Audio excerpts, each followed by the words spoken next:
Again, I want to welcome everybody this morning. What I'm before is that I am taking for granted that everybody is a little bit familiar with the program, have used it in the past, and is pretty much familiar with the basics. So what I really want to do today is go through the program. I'm going to take an example for a report and go through this thing and try to emphasize the new features of this so that anybody that has used this in the past will be familiar with the different formatting and configuration that we're using now. But the basics of it is still basically the same. All right, so I'm going to go ahead and close out of this. I actually have a link here on the desktop, and I'm going to assume that if you guys start using this, there would be some download procedure that would automatically put something on your desktop. All right, so basically when you want to get into the program, you just click on the link like you would any other program. You guys are going to have a username and a password in relationship to however many users of that company will have, and then you'll be able to log in and go straight to it. Again, this is a cloud-based program, and you'll pretty much come up to, I'm really not sure of what screen you'll come up to at first. I come up to this one, I think, as I was in it last. But this is the layout is pretty much similar, whereas before we had a column with all the subject headings here. Now you'll see that they are up on the top like a normal Microsoft kind of or web kind of configuration. You have design codes, file cabinet, engineering data, your API 653 AST, and contacts. All right, so the first thing you have here is design codes, where the old Access program, you used to have to take your design codes that you would have in PDF and do a save as, save them into folders that came with the program. And then you would have to name them exactly the name that the placeholder had in order for it to be linked to the program. Well, this time all you have to do is under whatever, choose the tab under which heading it would belong. And Package, we're going to need another tab that just says Other, okay? Okay. And then let's say it's an ASME code. Now all you do is just choose your file and then say Upload, and there it is. You have it available. It's much easier, quicker, and simpler than the previous program, and that's the same that you would do for any one of these, okay? Same thing for the file cabinet. It's basically you have three headings here. You have Word files, MS Excel files, and PDF files. So any documents that you've developed over the years that you want to have easy access, quick access to, you can link them into the file cabinet the exact same way. You just go down here, you choose a file. I don't know if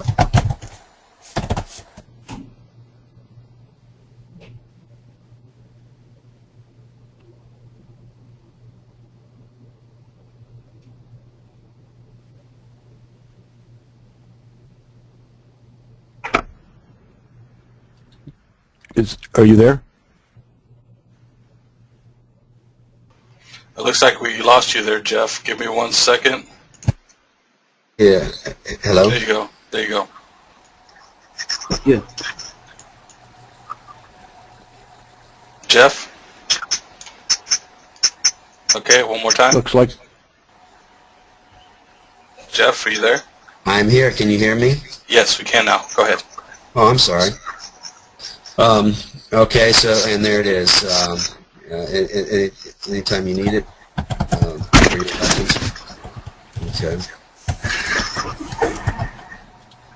And now you have the engineering data, and under engineering data, before we had listed your AST calcs, your piping calcs, then you had material specs. Well, now you have them all here in one shot. Okay, basically divided into sections. In this case, you have AST calcs, and for right now, for this is a period that we're doing beta testing. You guys volunteered to do beta testing. The beta testing is mostly related to going to be related to the report builder.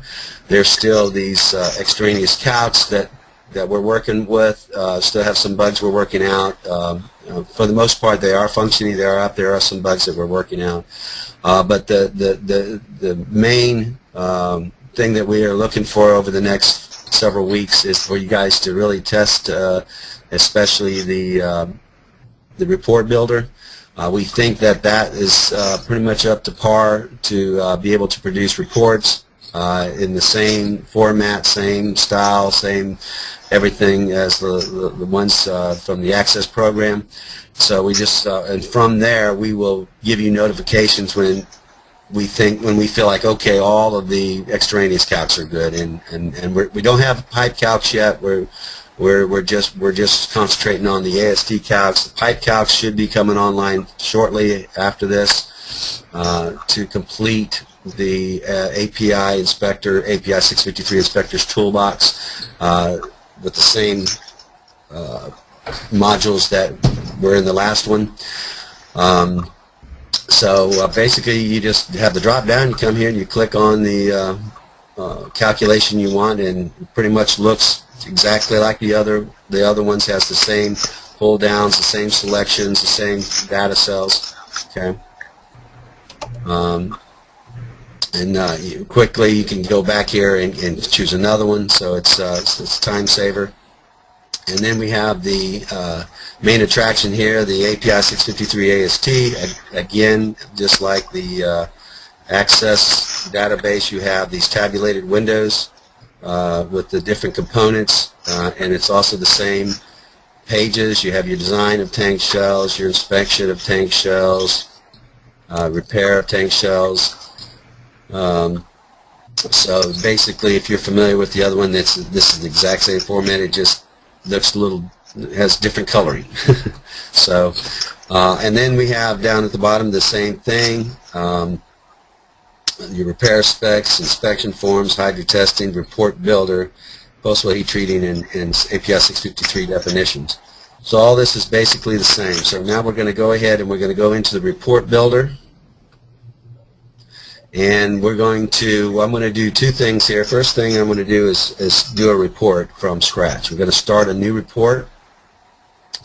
And then we're going to go, and I just want to point out some of the things that are different.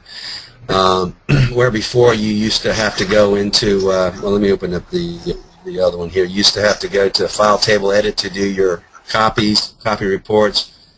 Well, with the cloud-based, where am I? Here we are, sorry. With the cloud-based, all you have to do now is hit Copy Report. A new window opens up, and we'll see that when we get to it here. You name the new report, and then it automatically opens up to that report, and you've copied over everything on this base page, and you've copied over everything in the report writer. Okay, everything that comes under the report config appendix does not copy over. One thing that you would immediately see different from the old file is that where all the sub-pages were listed down here in order, and I always recommend that you start from left to right as you do data input, because that data is always cascaded forward to be used as you go along. The same basic order is true, but this time all those sub-pages that were down below here are now actually in the appendix themselves, and you launch them from the appendix. For instance, if you want to do component TML, it launches from here. You just click that button, and then you start building from here. If you want to do the nozzle TML records, the same thing. All that information you put in here will cascade forward to any of the calculations, the related calculations. This also has these have drop down, and all the calculations that are here are also listed here and will become a part of the report. Okay. So let me back up here. And let me start. We're going to go ahead and start a report. I'm going to go ahead and first thing you want to do is hit the plus sign up here. Name the report.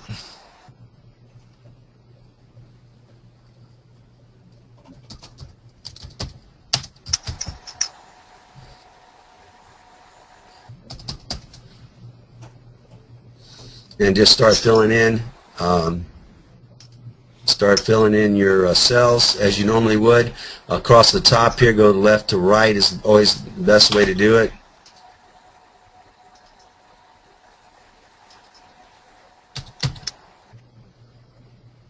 Again, this is the same setup. If you don't have in here a list of one of the inspectors, then you would go to your asterisk here and then you would enter them here, just like you would on the program.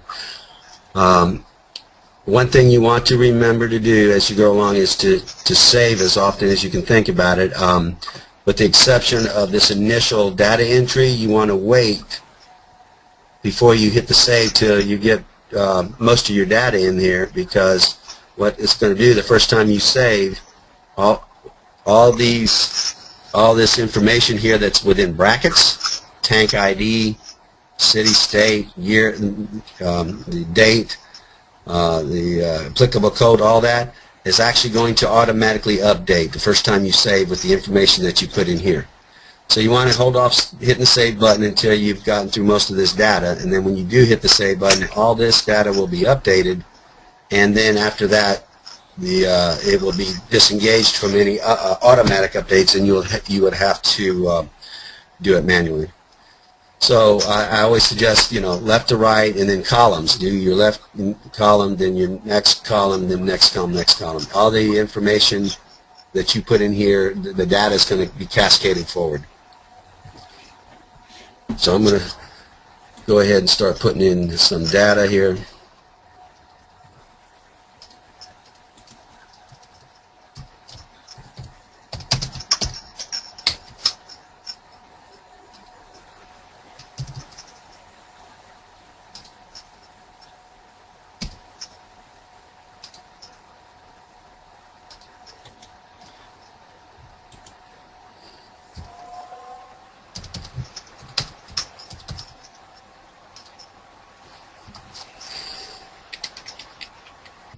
While you're putting in the data, maybe you can ask for questions. Yeah, if anybody has any questions at this point, yeah, go ahead and let me hear from you.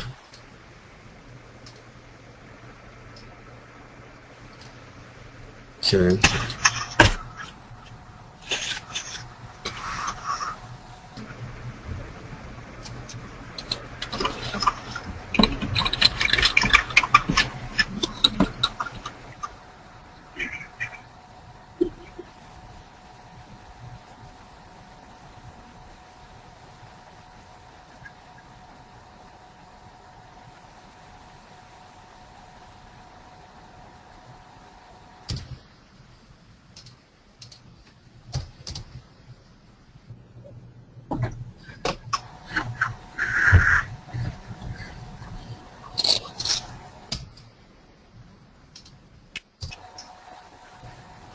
No questions?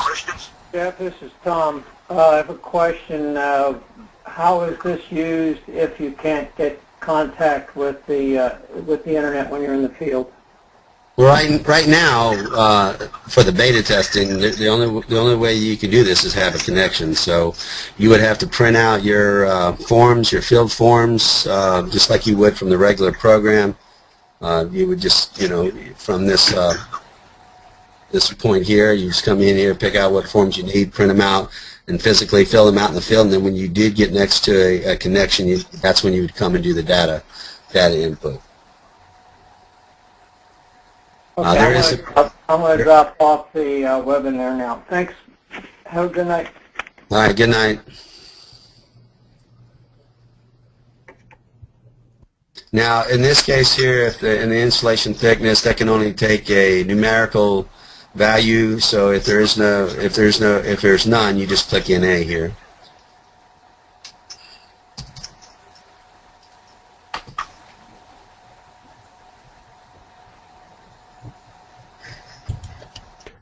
Yeah, Jeff, I think the guy that got off the line probably did not hear what you should have said next, and that is that this is our beta test version and that our plan is to have those forms on a handheld template so that you can, when you do get into connection, it will automatically populate those forms.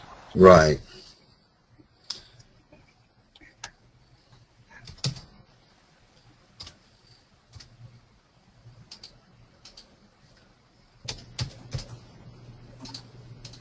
Are there any other questions while Jeff is completing some of the data?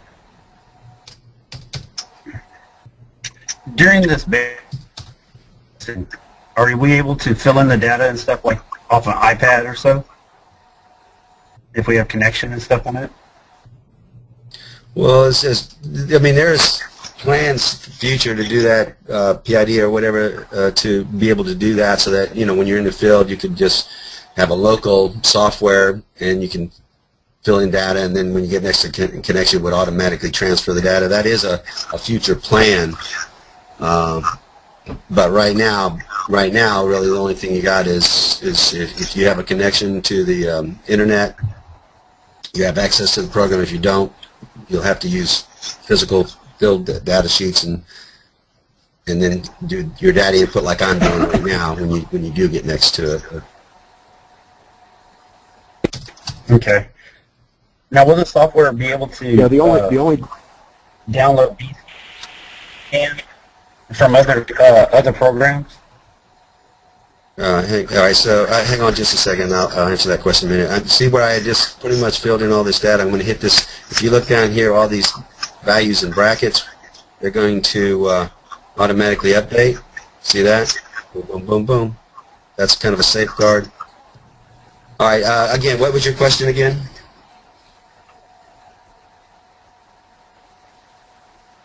Who had that Will the question? program, maybe not now, but eventually be able to,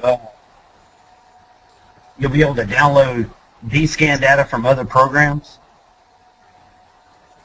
I'm not sure what you mean by uploading. You can do attachments, but right now, anything that you want to add to this, anything you want to add to this under the appendices, you can do an attachment in a PDF type file type. Is that what you're reference to?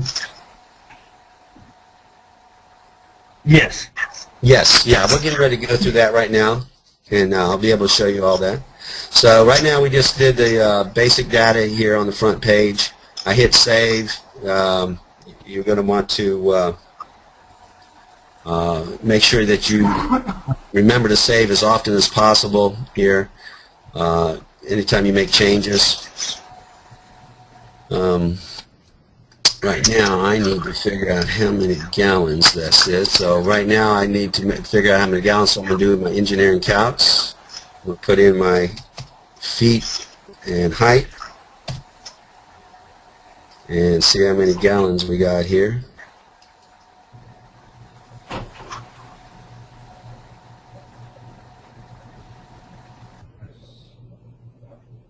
So each time you go for your gallons or barrels, you have to go to engineering calcs and automatically, you got to type it all back in again. It doesn't automatically do it once you type your height, your nominal and height in.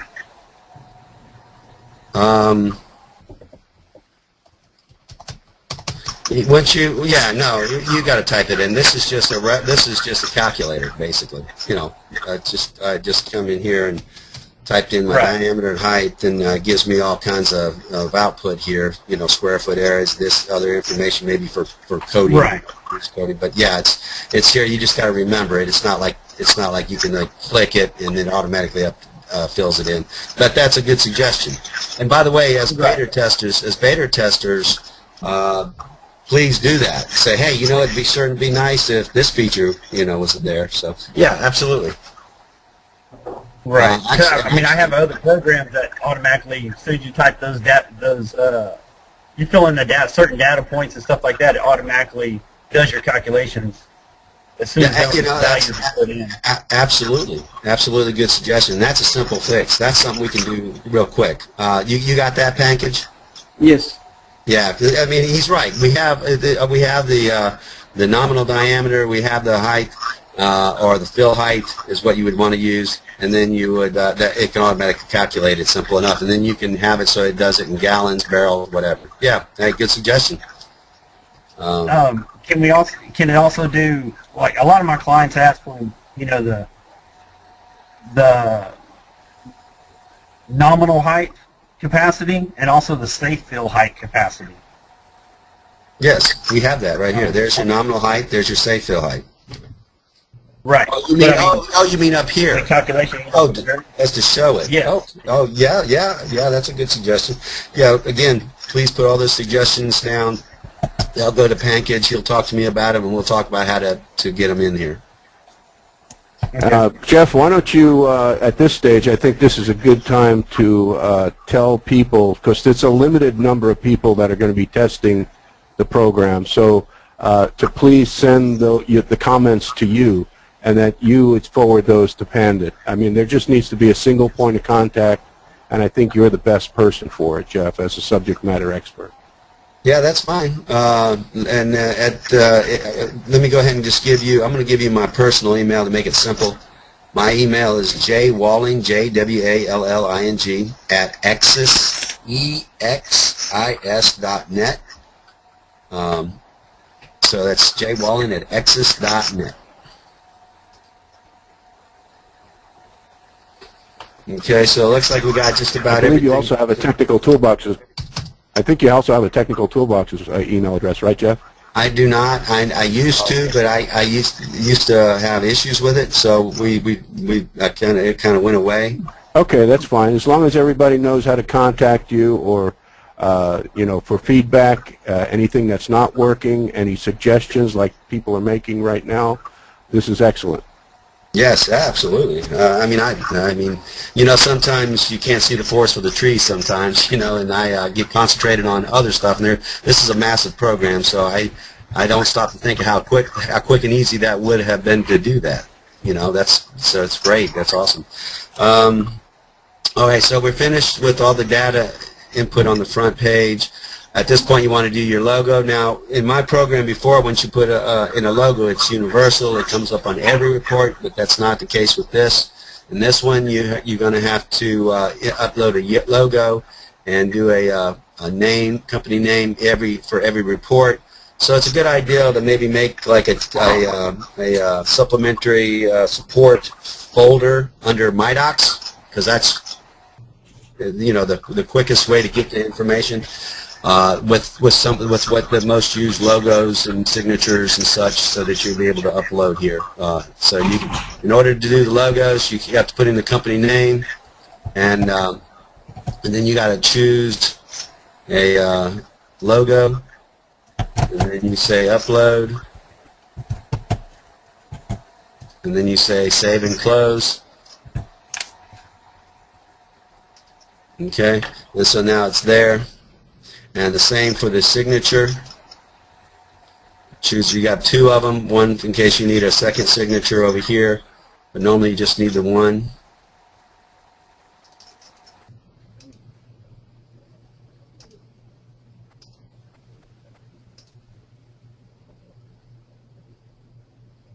Okay, and then make sure you hit your save.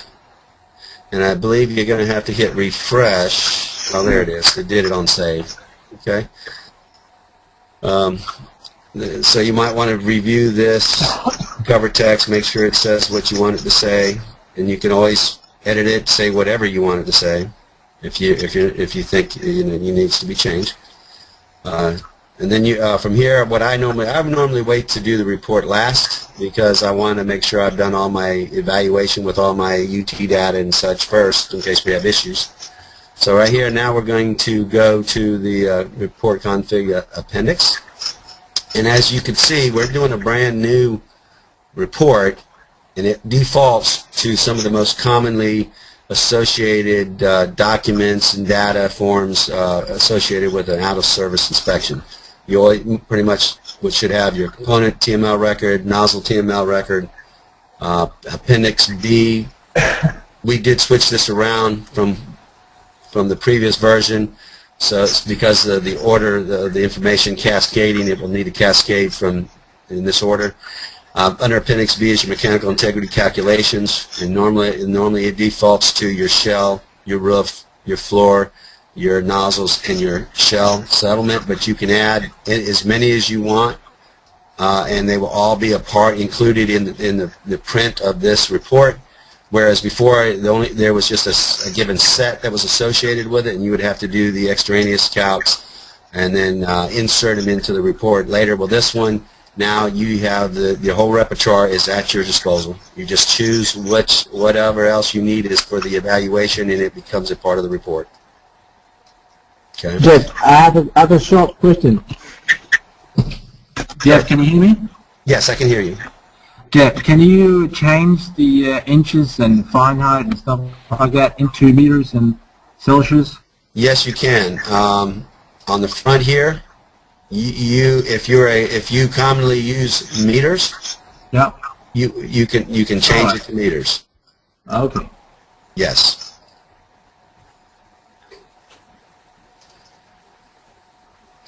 And if there's any other particular type of units that you want to use, if you talk to our programmer, Pankaj, he can help you, show you how to set that up.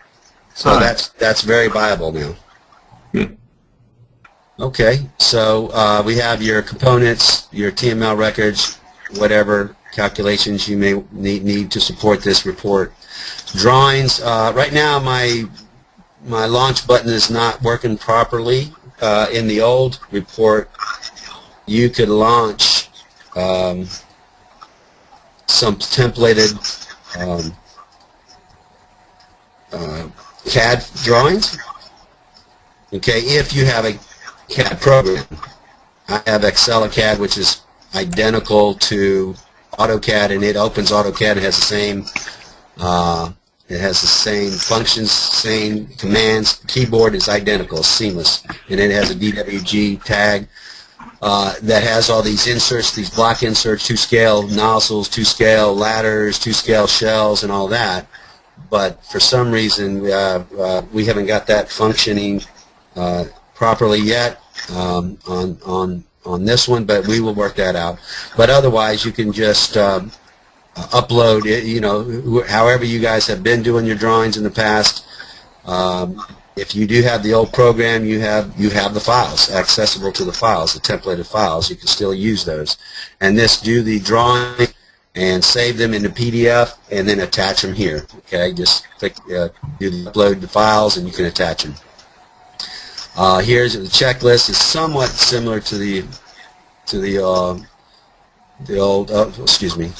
You got to launch it from here. You have the three. You actually have 3 windows for a predetermined type of checklist, and you basically fill it out the same way. Go through here, do your X's and such, and whichever one's applicable, you just click up here. And then if it's not applicable, you just don't click it. It does not show up in the report.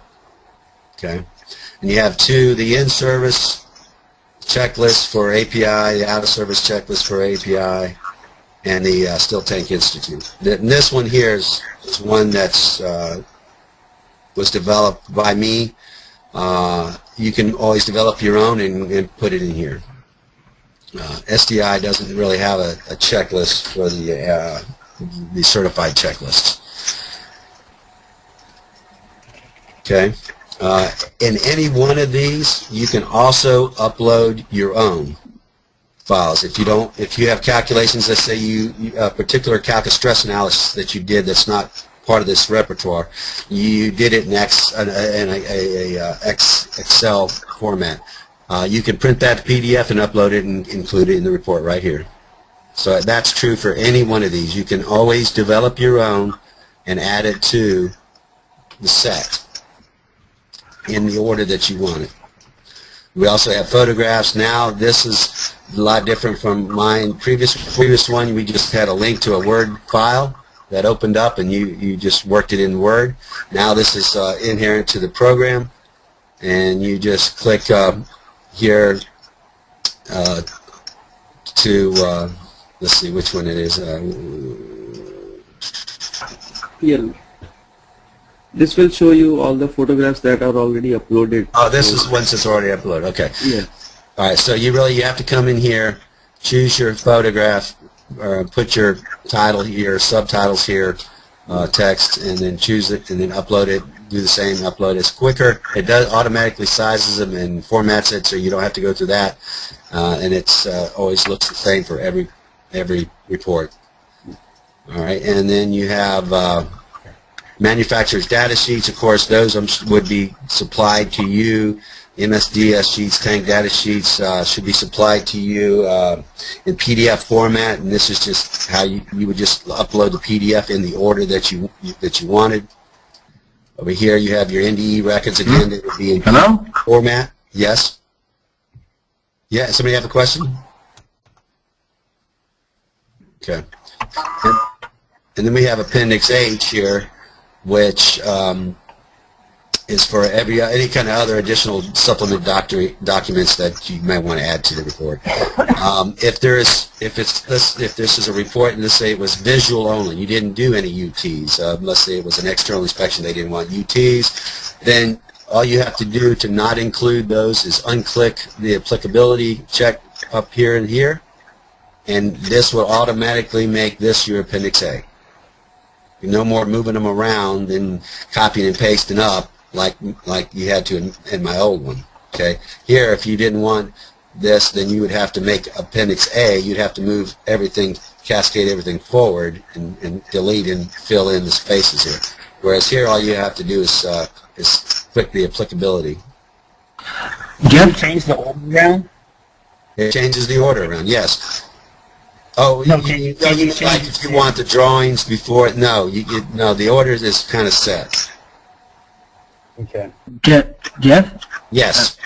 Question is that I have some customers that where we normally we take the old report and we make a new report. But in the new report, we compare the old reports and the data we collected at that time and make, all that the calculations. Maybe I'm jumping a little bit ahead, but can you, in this report, generate calculations-wise for remaining lifetime, stuff like that, from the previous report? Can you just put that in and it automatically drags out those numbers? No, I mean you can do it on a certain scale, but not like what you're talking about. Not like what a normal asset tracking database would do. No. All right. Like CML per CML and all that. No.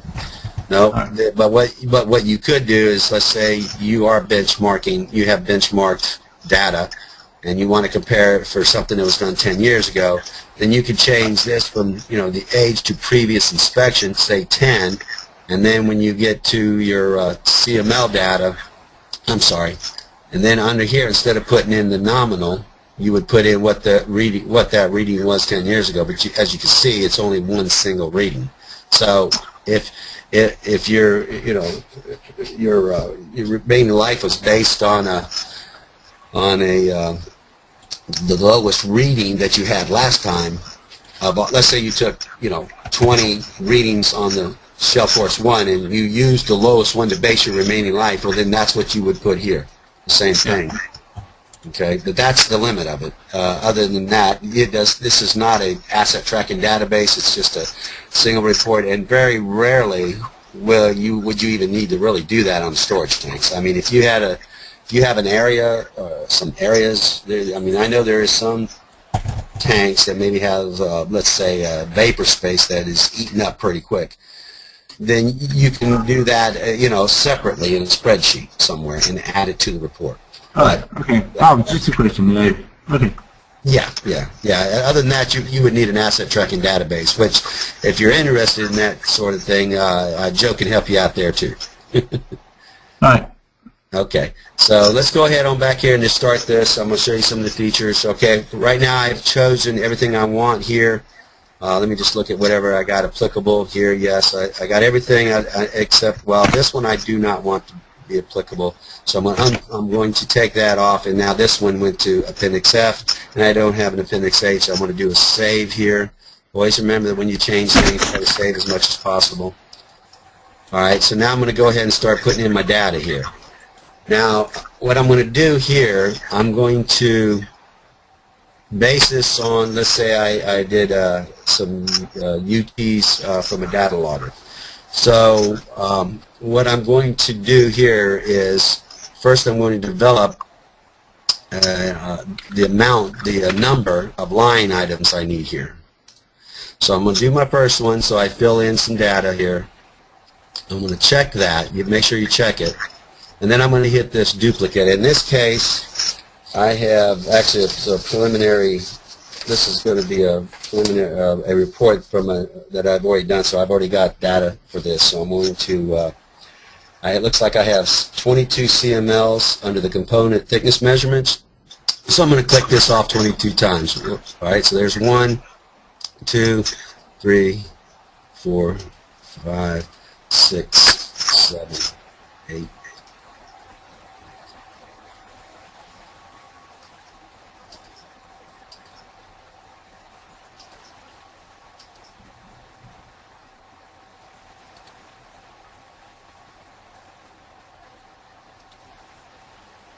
I think that's 22.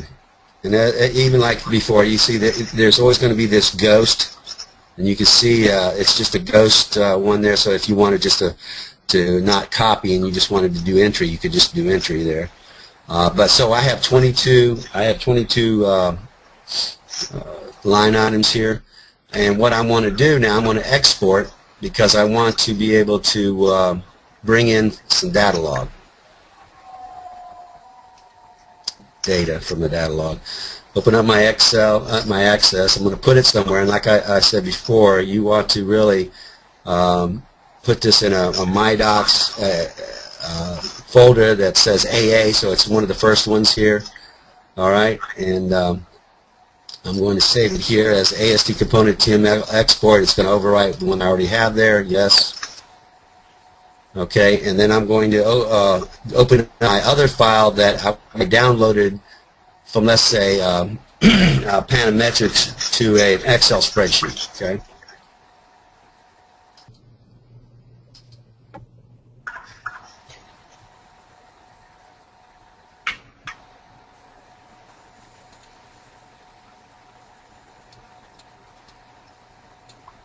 And this, let's say this is my data from the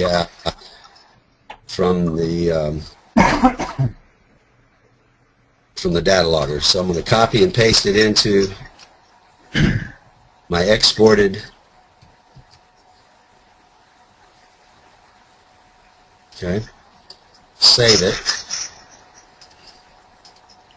And then I'm going to bring it into.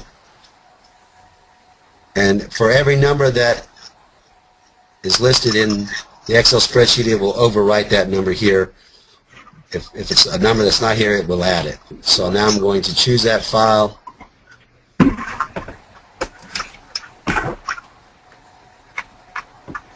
then I'm going to import it.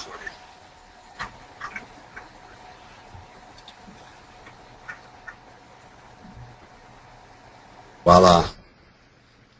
Yeah, of course, the option to that is to put them in here singularly.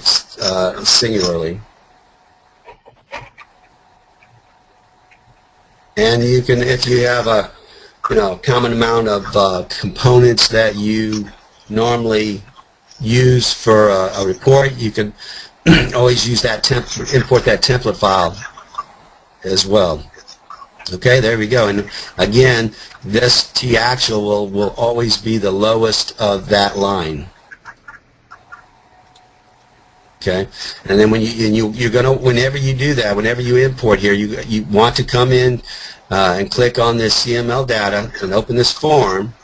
It's just like the previous one. You see these are empty here. As soon as you open this and close it, it's going to automatically be populated. See there? So that that information can cascade forward. And what that is for course 1 is everything that has course 1 here, it's the lowest of all of them. So it takes the lowest of each component to base it on a conservative remaining life estimate. Always remember to save.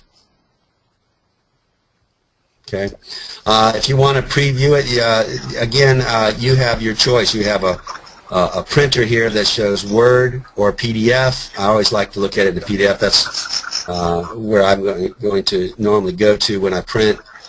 There are certain circumstances where maybe you need it in Word type, so you can edit it because of certain circumstances. But there you go. That's what it's going to look like in the report, and there's a PDF version of it. Pretty much looks the same as before. Up here you have where you can, add individual line items. You have where you can save, and we just showed you how to use the copy. This is for deleting any one of them. You could actually say delete multiple, so you can select several and delete this for your printing. And this is to scroll back. There's your back arrow. So once you're finished here, you make sure you save everything. Then you can go back and do the same thing for the nozzle record. Okay. In mine here, I have up my CMLs go up to 24. They start at 23, and you'll notice that when I do this first one here, I'll make the defaults of the age. You can change that. This is going to, as soon as I save it, it's going to update and continue the sequence. See there? It automatically went to 23 because my last CML under the component data was 22. So you don't have to worry about that. I'm just going to choose anything here because I'm going to do the same thing. I had a data logger, let's say, and I want to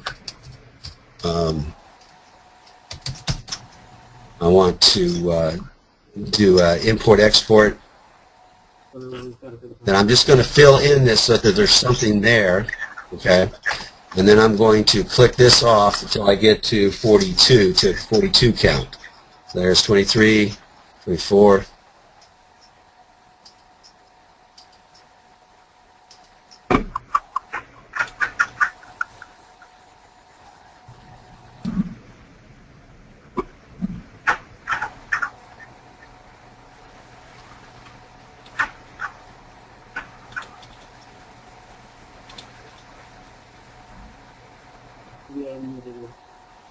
I've raised the hand, right? So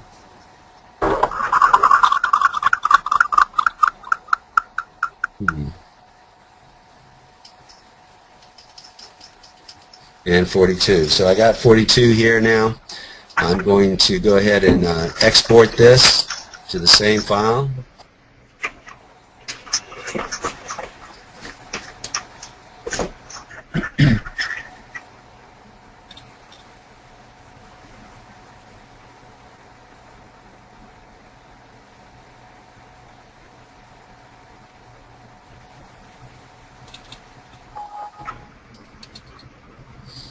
And it's essential that the report number is exactly the same as the report that you're trying to import this into.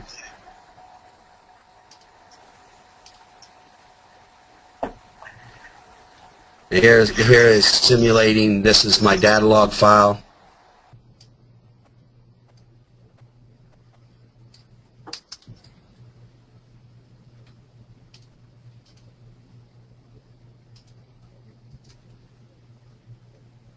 Save it, and then import it into the program.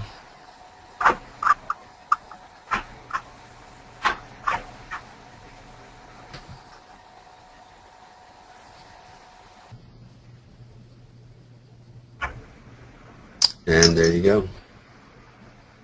Always want to make sure I save. You can always view it in the USCML data.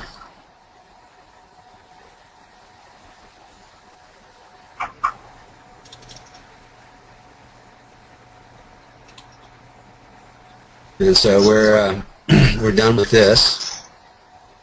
We're trying to go in order, go from A, B, C, and go from in order in which it's listed. All right, now I'm going to come over here. I'm going to start my AST shell remaining life calculations. All that data cascaded forward from the front and from where I just put in that data.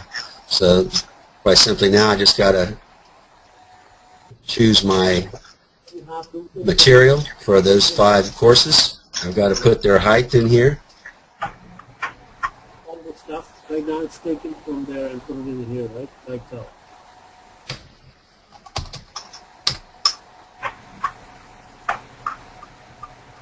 And that's it. Yeah, all the rest of the data, looks like I must have had one of them named 6 courses there for that to show up. Okay, I'm going to save that. I'm going to go back and see where I must have had 6 courses named here. Yeah. Yeah, I had a 6th one here. Should not have.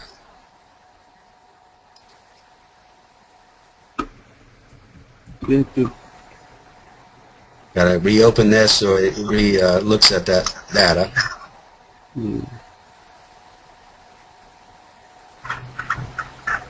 It looks. I mean, at the top also it has CRSS 6 value, 06 value. And this actually should have been empty. Pancake, this, whenever we change this looks like it's got a ghost in here. Whoops, what happened here? That needs to make sure that comes out of there. Okay.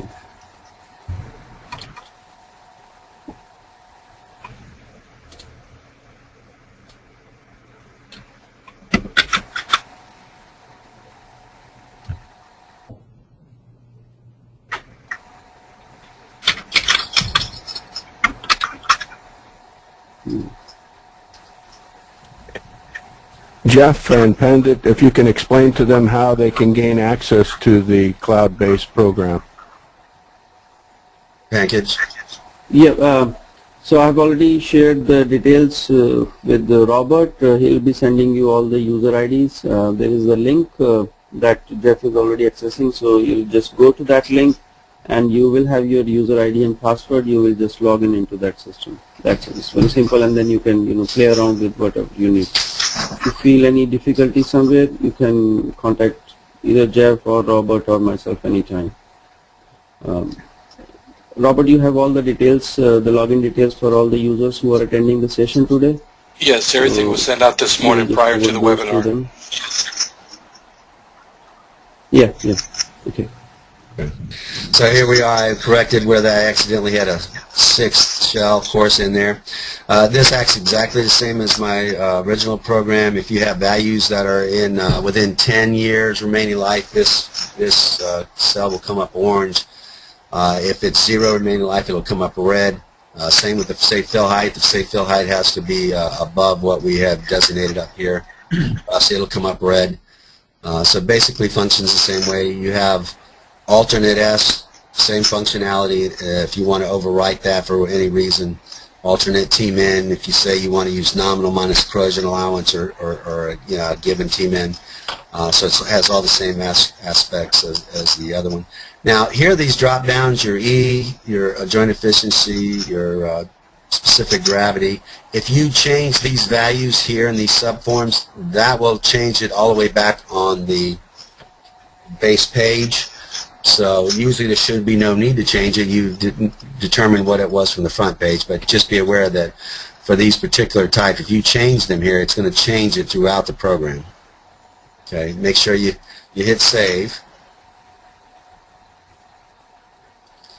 And then we're going to go back, and now we're going to go to the roof.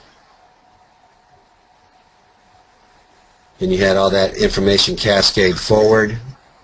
The only thing you have to do here is put in when your next inspection is, select your material category, carbon steel / chrome steel, and if you have a pressure relief setting, put that in here because it may affect your tmin. Okay. It doesn't automatically default to 0.09 like a lot of folks choose because you have when you have a pressure relief sitting on there, you're actually creating a little bit of pressure, and that pressure is being countered by the weight of the roof, and so you need a certain minimum thickness to counter that weight. Okay. Make sure you save. And as you notice, the more information that you put in here, the less information you need to put in these subforms. Okay. Again, all the information that cascaded forward here. Choose which is applicable. Normally your general plates, your critical zones are normally applicable. Usually your annual plates are not, but I'm going to go ahead and say yes. Select whether or not it has a liner, whether or not it's E, whether or not the liner is 50 mil or greater. Actually, I didn't mean to say yes to these.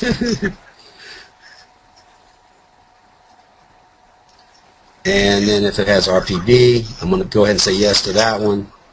This one may be an unknown, but I always put in 0 just for our default. And everything else should be correct here. And this information you get from your technician out there who did the MFE, I'm just going to put it here, make up some stuff here.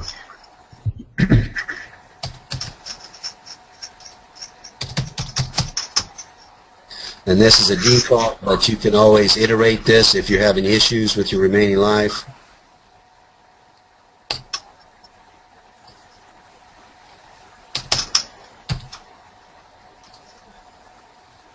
Okay.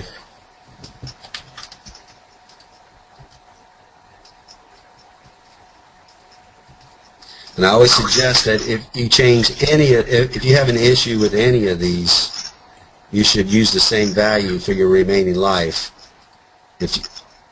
across the board.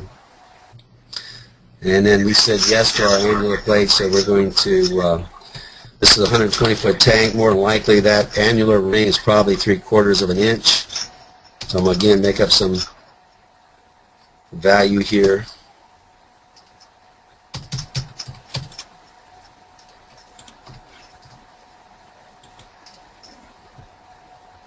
Okay, I'm going to make sure I save.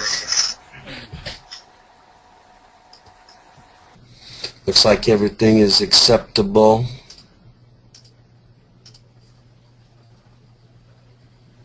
Okay. Anybody have any questions up to this point? Again, it works exactly the same as the previous one. All right, now we're going to go to our nozzles.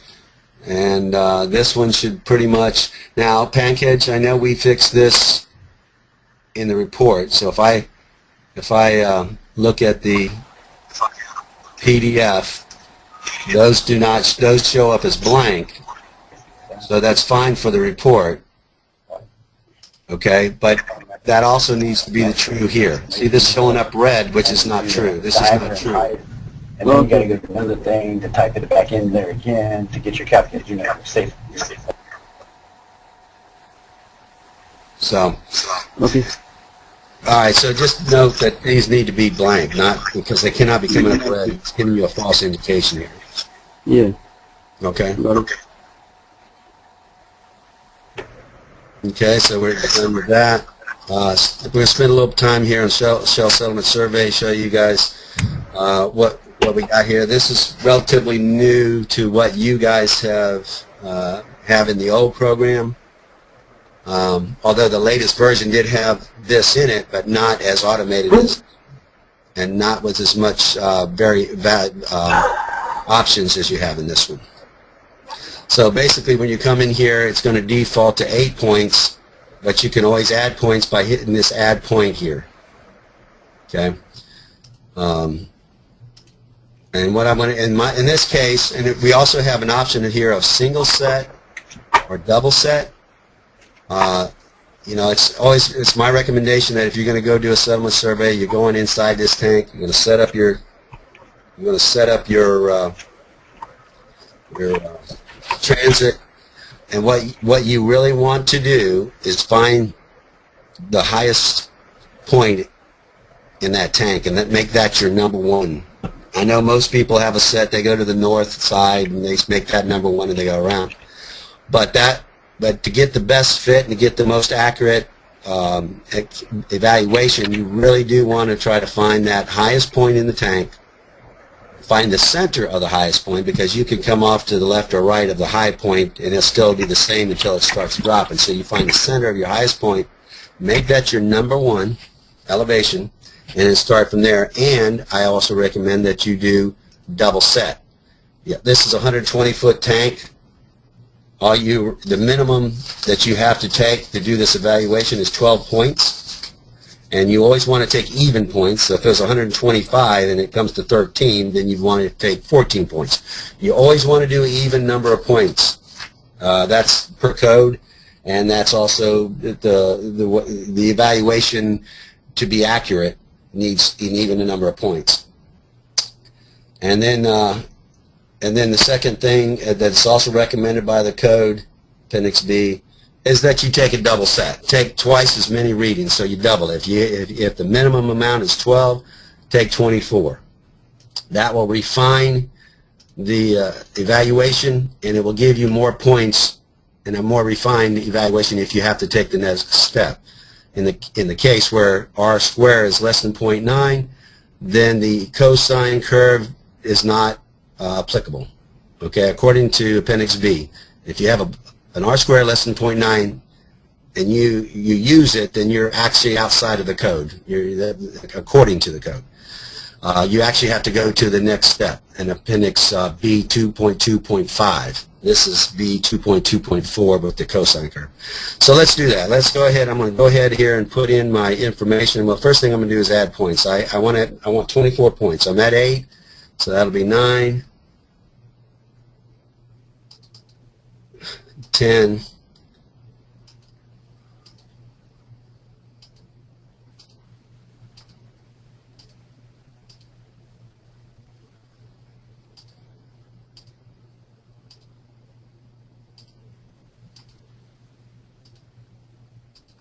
'So I think that's 24 points. I think I clicked it 24 times. Well, I guess I clicked faster than it could count. Let's see what we got here. All right, 16.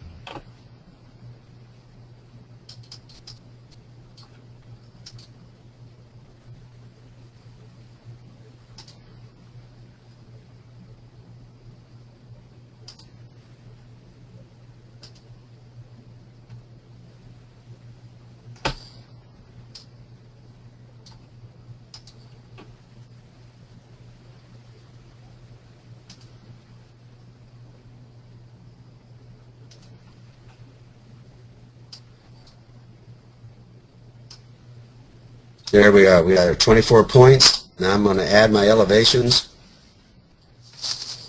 Bear with me here.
Okay.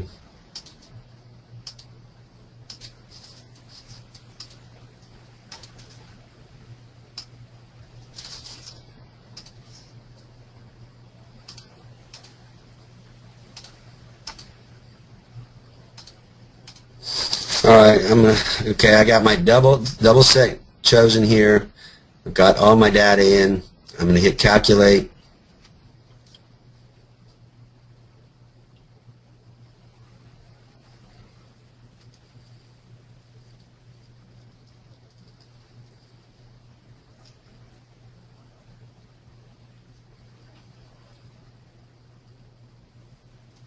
All right, it looks like my R-square is in the red. It's less than 0.9, which tells me that this cosine evaluation is not applicable.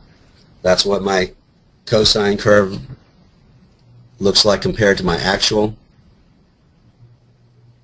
Okay, so at this point, I'm going to have to identify, according to the code, what you want to do is identify your points where you have a significant change in direction, which these are pretty obviously. We have one here at 18, one here at 11, one here at 2, looks like one here at 23.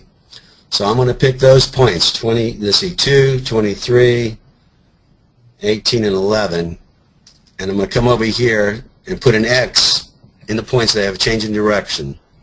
And you can reference paragraph 3.2.2 in the API appendix, API 633 appendix B. And so what do we have here? I'm going to put my caps on. I'm going to make them capital X's. We said 2, 11,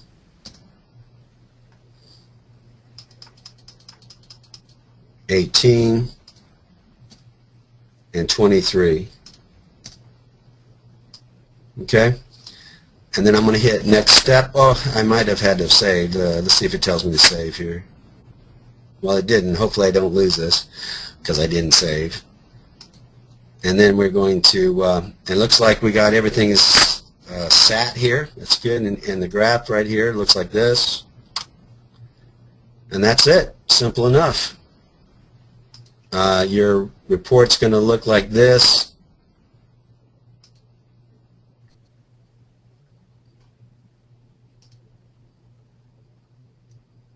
Okay.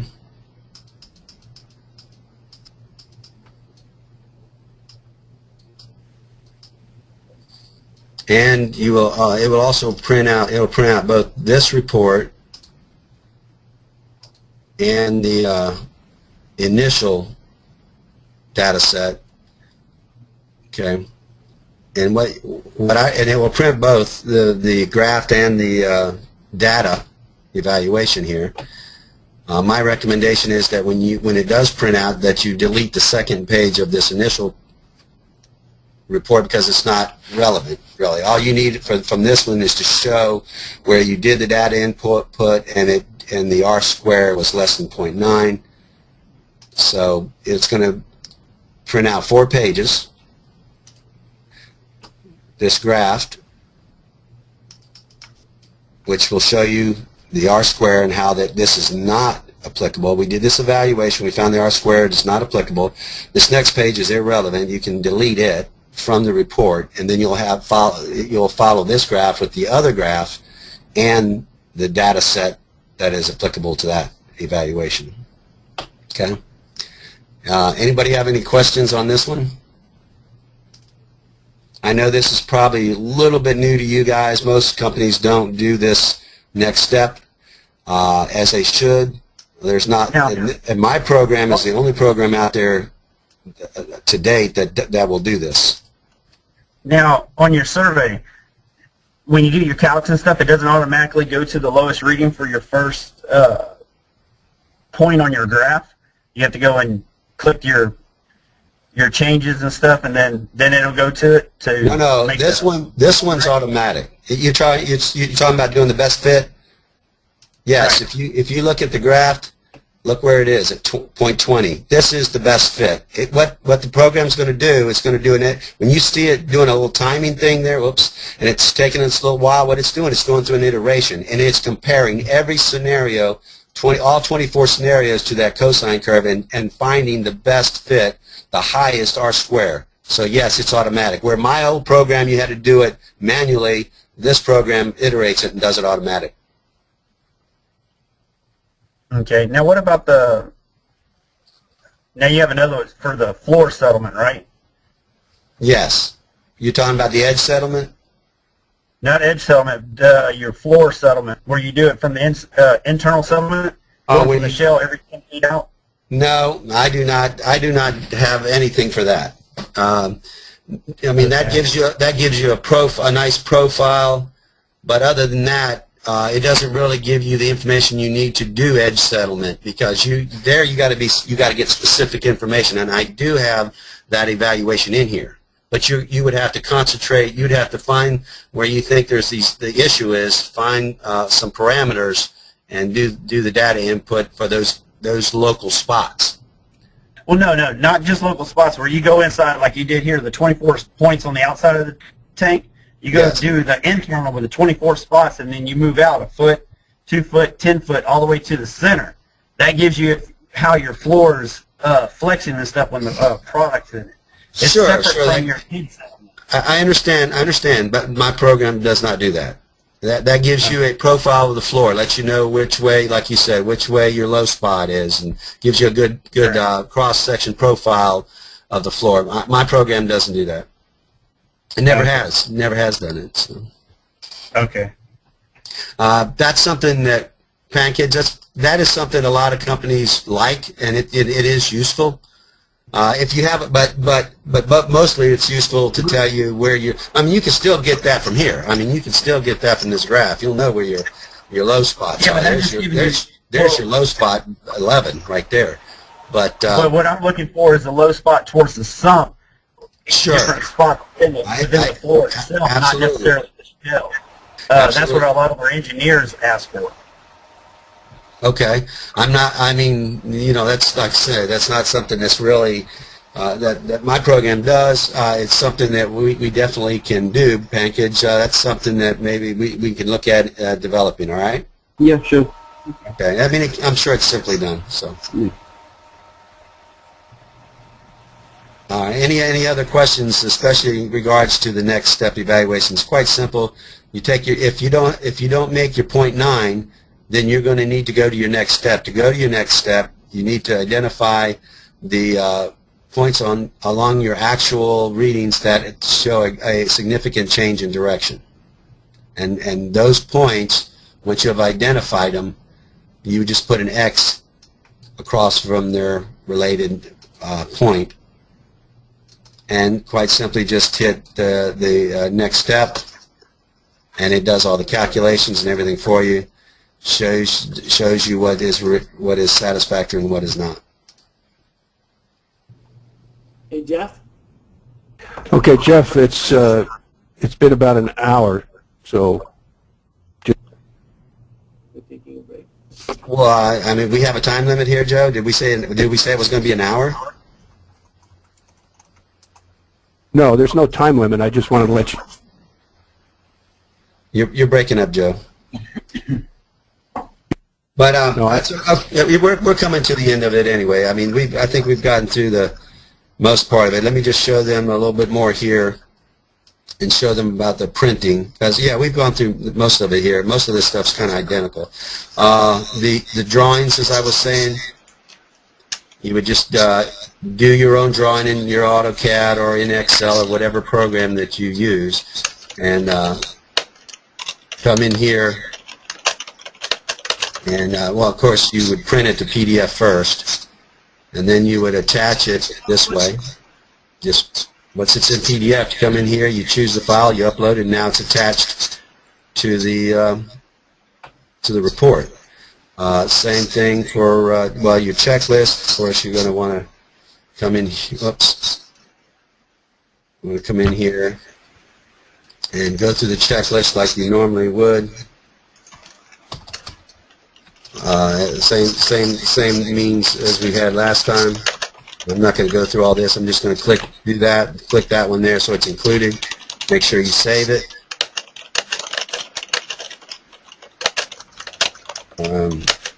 photographs. Okay, we go in here. We're gonna call this picture 1. I'm just gonna do this real quick. But you, whatever you have, whatever subtitles you want to give them, and then you go and you pick your photos. I'm just going to pick some random photos here.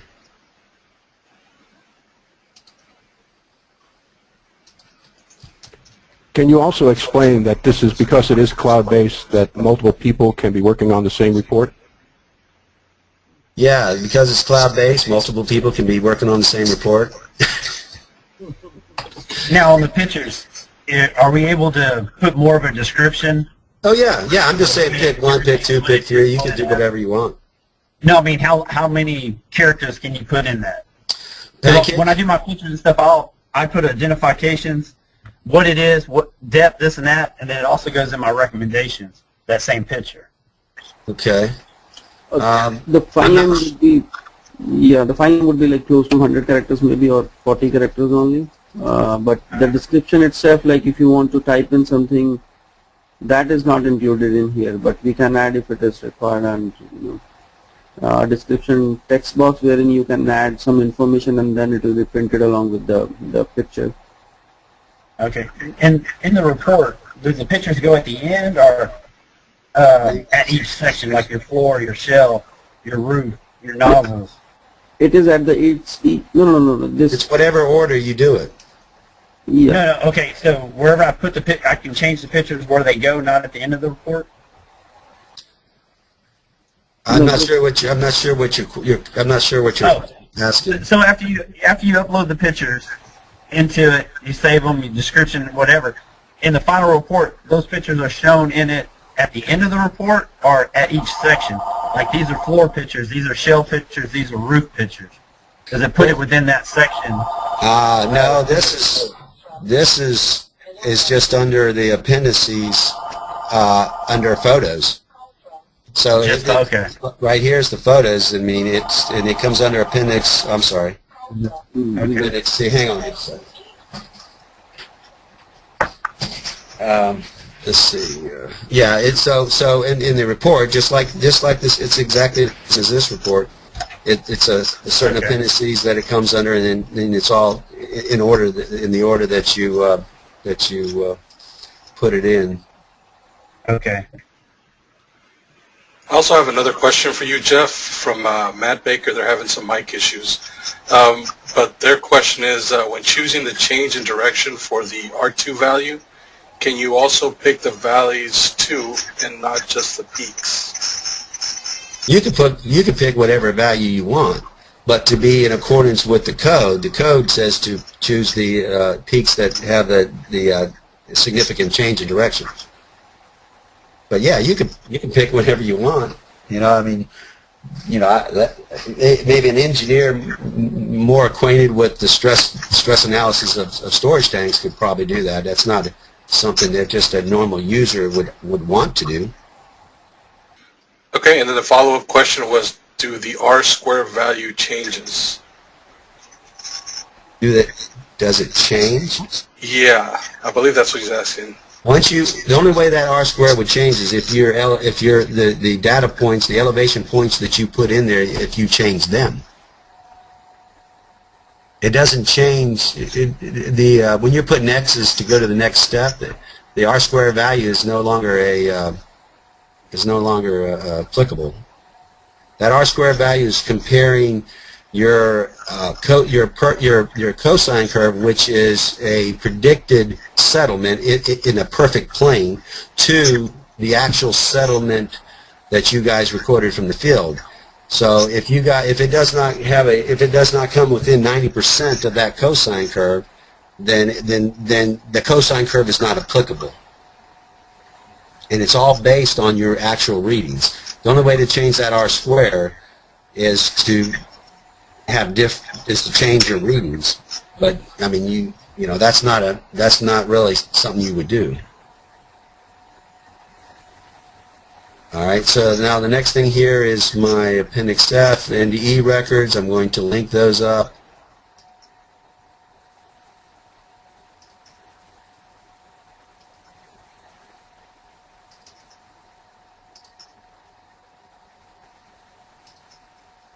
And then the last appendix we don't have. We're not putting anything. So that's it. This report is done. I'm going to save that. I'm going to go back out to the front here. Well, it's not done. You still have the report write-up.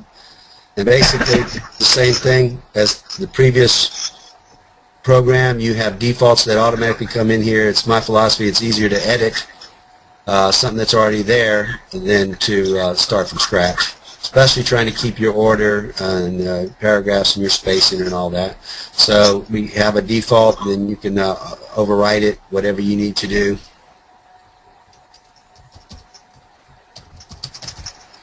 All right, make sure you save.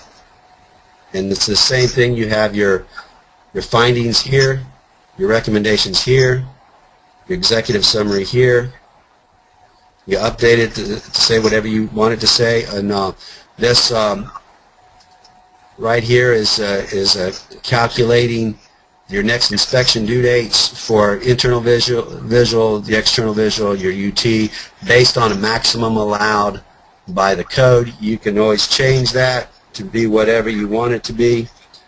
If you have issues, it doesn't automatically account for the issues. You have to account for the issues. Here you want to.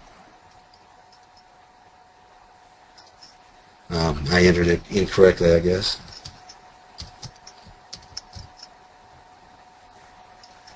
Yeah. Make sure you save. Pancakes, look what just happened. You see it automatically went back to the max. This needs to be editable. Oh, okay, okay. Yes. So we need to get that fixed. And then, of course, you want to also put those dates down here. Okay. So they show up in the executive summary. Okay. All right. So we save that, and we say we're done with this report, and we want to print it. Come back out here. You have two print buttons. This print button is just for the first 4 pages of the report, so you can kind of preview it, or if you want to print it out to replace it, whatever. And you have a choice. And this one here with the F is for the full report. So everything that's attached and everything that you did in the appendices will now come out in the order that you have them listed here in this report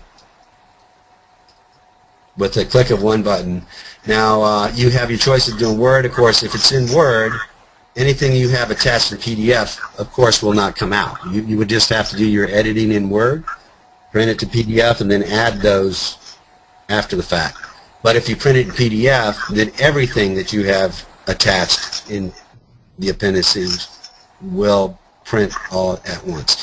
So I think I got everything I need here. I'm going to go ahead and print this out.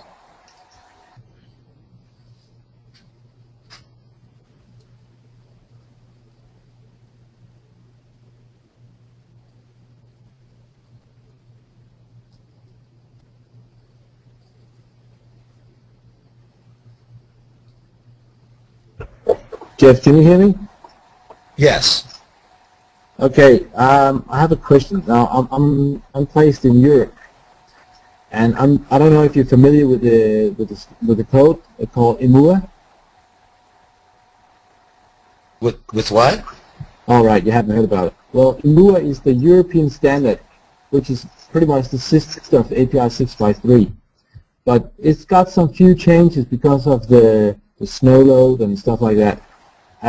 Would it be possible to put that standard in the to make a report on that? Well, I don't think. I mean, I don't know what the standard. I've never seen the standard, so I don't know how it would affect a basic report. I mean, I can see where it can affect the design of a tank, but the evaluation of a tank, unless there's some added sections that address certain scenarios that they normally want them to evaluate, I mean, the only thing I could suggest is give us the details and let us see that section, and if it's applicable to a normal API 653 report, then I'm sure that we can probably work with that. I mean, I guess about 80% is the same. But then you have like 20% where they focus more on, well, there are some criteria where the calculations is changed a little bit because they're more restricted in some areas, and they have more focus on the foundation and also the well seam on the roof to shell drive. So that's some of the big areas of interest of what we do in Europe. But I can see this as a very good tool. Yes, we would be very interested to understand how it is different for Europe, and if we have to have a separate version, European version, but the important thing is for us to understand the differences. Yeah, of course. Yeah. So if I can send you a copy of the MUA, would you like to look through it and see what the difference is? And I can tell you what the difference is. Well, I would like to see that, but I would also like to see one of your reports. Show me a typical out-of-service inspection report so I can see the elements involved in it and you know what the differences are and how how reasonable it would be to work with them. Yeah. All right. I'll gather something and I'll ship it to you. Okay.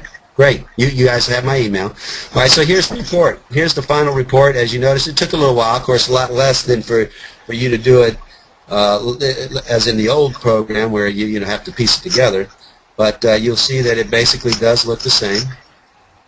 Same formatting, same everything. And it's already sequenced. You don't have to remember which sequence to put it in as long as it's going to go with the sequence that you had listed in the appendices.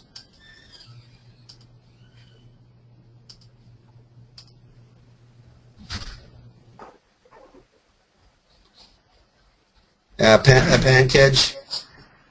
Well, okay, we'll have to talk about this. This is showing. Yeah, I got it. Yeah, we're going to have to talk about how this is listed, but that's fine. Yes. So here's the shell calculations, remaining life, the fill height. Here's your roof calculations, your MRT floor calculations. I must have missed something there. I'll go back and take a look at that in a minute. I thought all this said acceptable. I must have changed something. There's your nozzles. All right, here's what I was talking about. The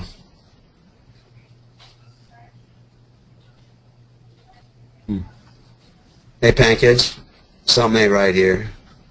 The R square is not showing, and that's the whole point of even having this here is to show that. Yes. Got it. All right, and then this page here can be deleted. And I'm not sure how you delete these pages in this form. You probably have to save it. Well, you'll have to save it as the PDF first, so we'll do that in a minute. And there's your next step here.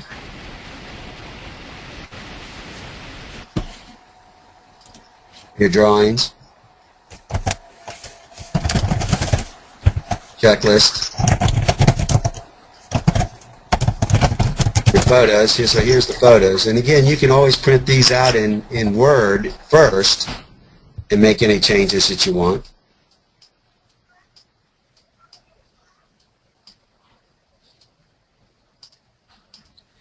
And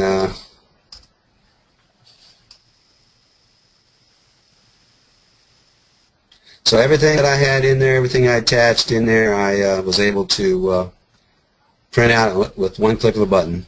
And then, also here, I would not print to PDF. I would save as PDF.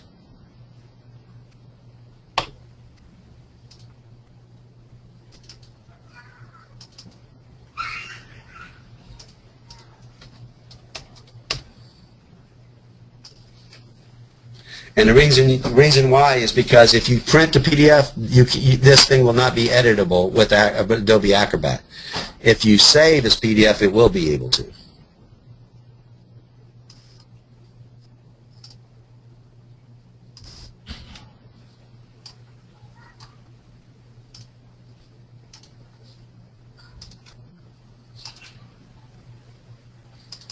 So here's the report. Normally, of course, at this point, well, we want to go in there, like I said before, we want to get rid of that previous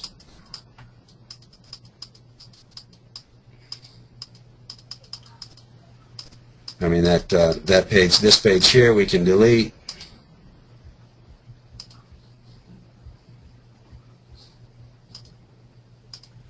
So you do show the initial evaluation, or this would normally say R squared is less than 0.9. It's a little glitch here, which justified using the alternative, the next step, which is here. Okay, then you would save it, and of course here is also where you would do your header and your footers, your footer for the pages, page numbering.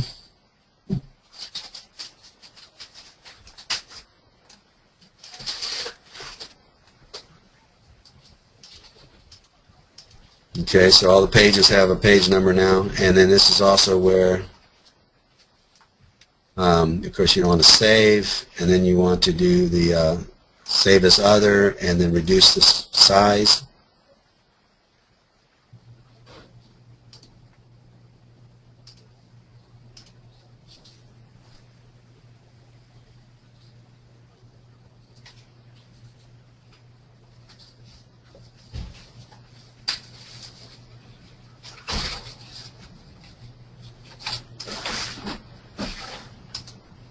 Okay, and there it is, less than 1 meg for this particular one. Anybody have any questions up to this point? I mean, we can take a look at the Word file as well.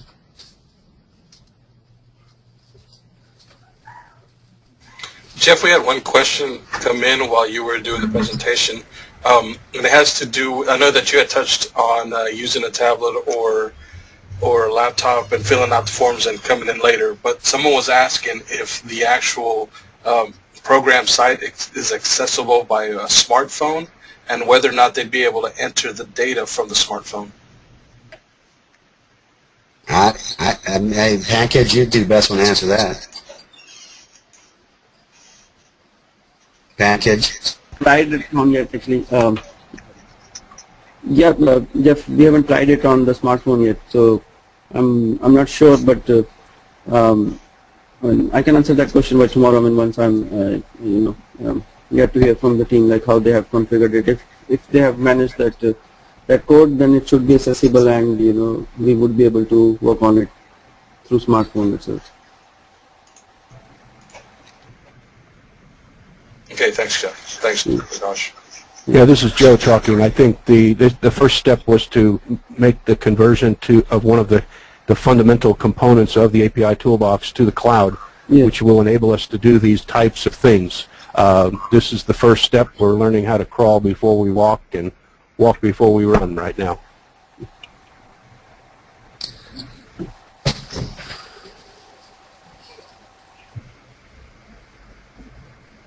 Within the program, can you just print out the calculation sheets?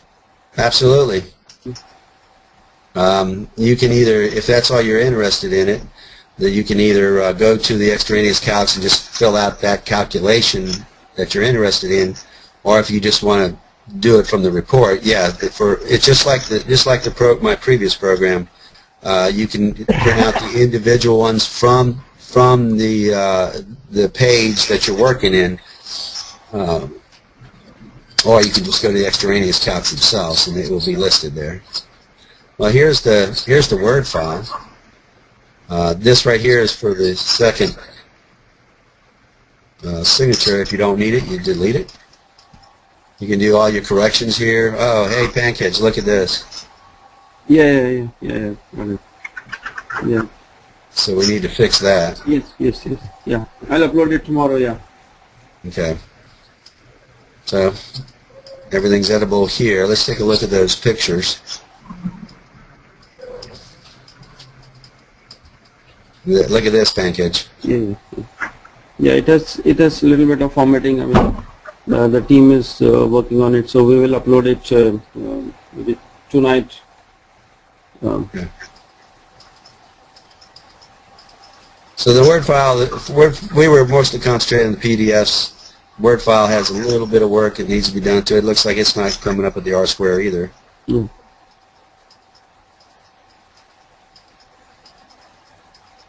That's why we call this a beta test.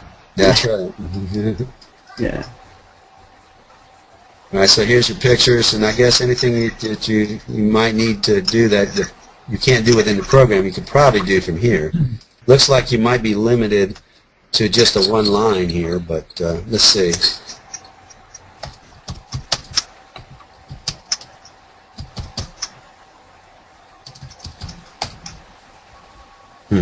Yeah. Yeah. Can you Looks like resize the picture?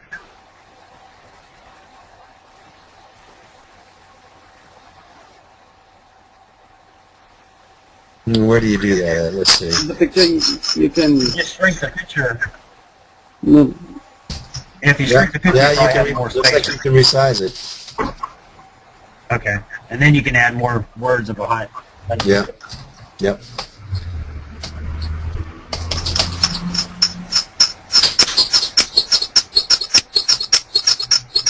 Okay, so there you have it for the most part. I guess the only other thing I want to show you guys is the ability to copy. And basically, whatever you want to open, whatever report that it is you want to copy, you just hit copy report, rename it,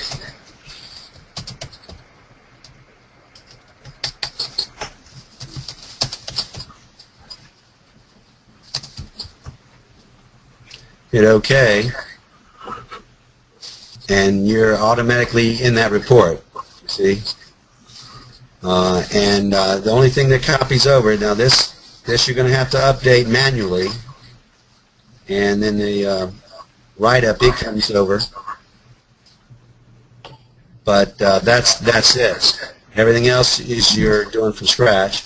Again, if it has the same components, then just reopen the previous one, or you could have done this before you copied, and do the import-export. This did not show up at the bottom package. Where is that report?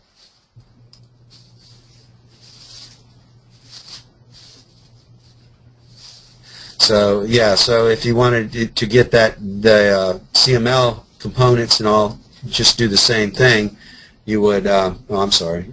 Yeah. Okay. Get in here. You export it, and then change when you export it. Change the report number to be. It has to be exactly what the new report is going to be, and then change that all the way down through here.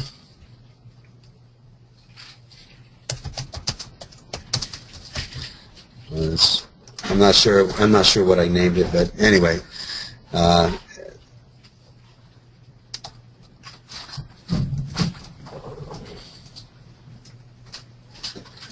then when you close it out, it brings it in. As long as it's the same exact name, it will it'll come in and save you some time there building a new one.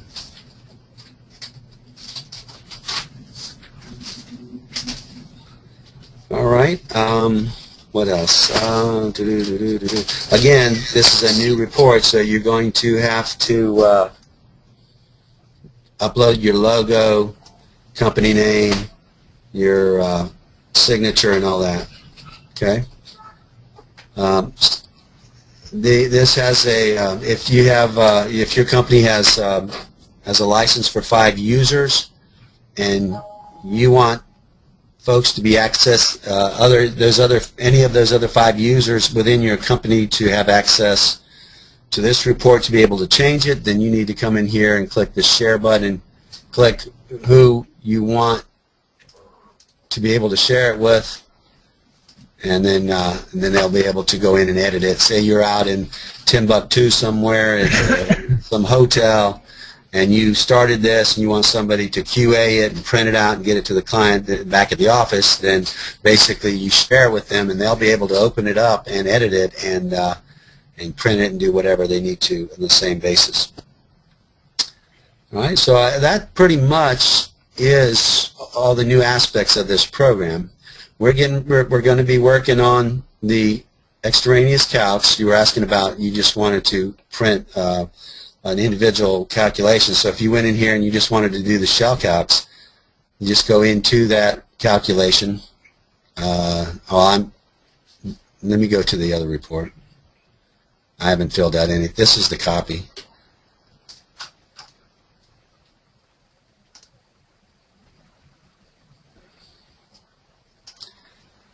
So you would go to that calculation, and you can print it out here, either Word document or PDF. And there you go. It's just the 2 pages that are related to that calculation. Otherwise, if you're not really interested in doing a whole report, you just want to do an evaluation on one particular floor bulge or something, then you can just go right there to that, start a new one here, start putting in your values and your types and all that, and you'll have that single report to print out.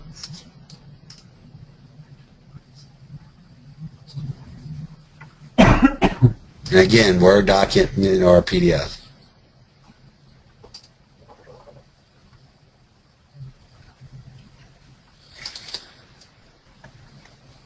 Okay, we are working on the piping calculations. As you see, we have a module down here. We just don't have, nothing's highlighted other than pipe standards, conversions, and engineering calcs. Because we're just starting on that one. Hopefully this one should go pretty quick. We should be able to get this one in the set pretty quickly, because everything's pretty simple there, and we've already been down the road with this one, so the programmers are pretty much knowing what to expect and can be ahead of the curve. So hopefully that won't be too long. All right, that pretty much is the end of the webinar today. Yes. Okay, Jeff, this is Joe. Will the beta testers have access to any of the improvements or changes that you guys make on a day-to-day basis?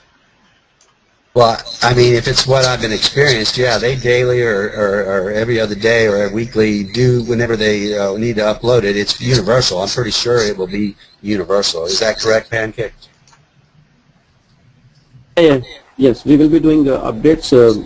Once we start hearing feedback, or like from today's session also, we had 2-3 bugs that we need to fix, and the Word report formatting is also being worked upon. So we will be updating it like every other day or at least twice a week, and then all those changes will be reflected at the same time to everyone whosoever is going to use that application. Are we going to try to do that overnight or before our morning, before, like say before 7 or 6 o'clock, so that we won't interfere with anybody? Yeah, definitely. It will be non-US working times when we will update it, so that whosoever is using it, he will not face that any kind of problem when we upload anything on the server. Because if someone is using while we upload, then they may face some problems like the connection timeout or something. So we will make sure that it does happen at a non-US working time. Okay.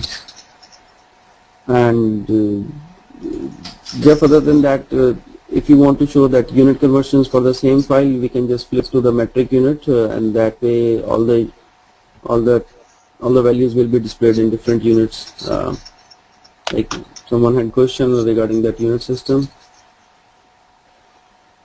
Report, yeah, and then in the unit set we will select metric set. Yeah, here all the units will change now. Temperature is changed to degree centigrades, and this is mm. Yeah, see that? And that's throughout here, right? Yeah, throughout the application, yes. So it is TX now mm. Everything switched to metric. That's on. Yeah. I really haven't tested it that much in the metric. I was trying to work out the bugs. And then the unit system is also further configurable, whatever user wants, but that is handled through our different product. But this unit sets drop down will be populated as soon as we create a new unit set in the different one. Very good. Yeah. So this is now all in metric set. Now see mm, year, meters, KPA. Yeah. Very good.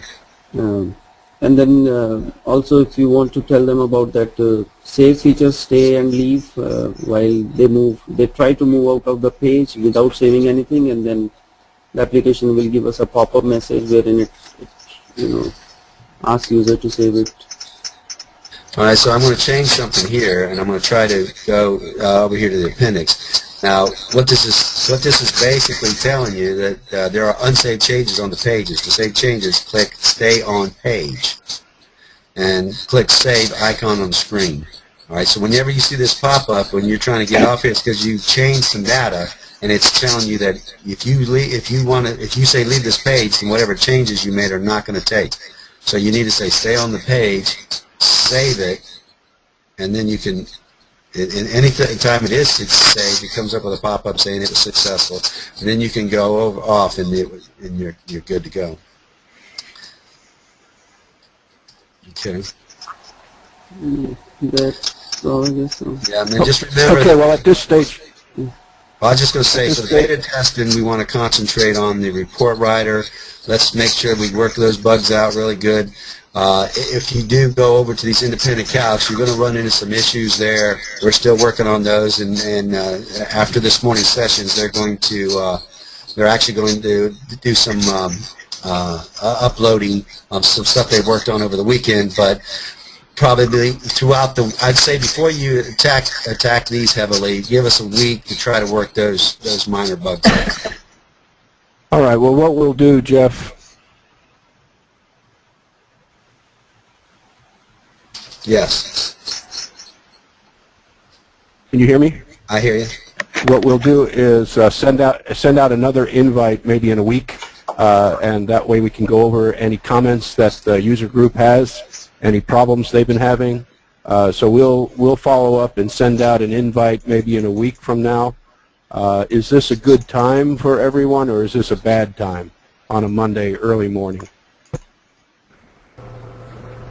Yeah, it's fine by me. Okay. So we'll try to get back in a week's time, and in the meantime, you should have your username and password to be able to access the system. If you have any problems, you can contact either Robert Canule at rcanule@ttoolboxes.com or Jeff. So please keep in contact with us. We appreciate all your help and support during this beta test. And Jeff, I want to squeeze one more question in here before we close this out. Again, this is coming in from Matt Baker. Before, if my laptop crashed, all my reports and data would be erased. I guess that would not happen when you're utilizing the cloud. Is that correct? Yes. That's correct. Okay, thank you.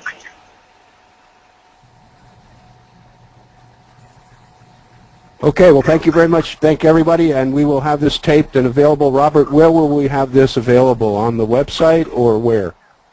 Yeah, I'll probably end up putting it on the website on the actual API Toolbox page.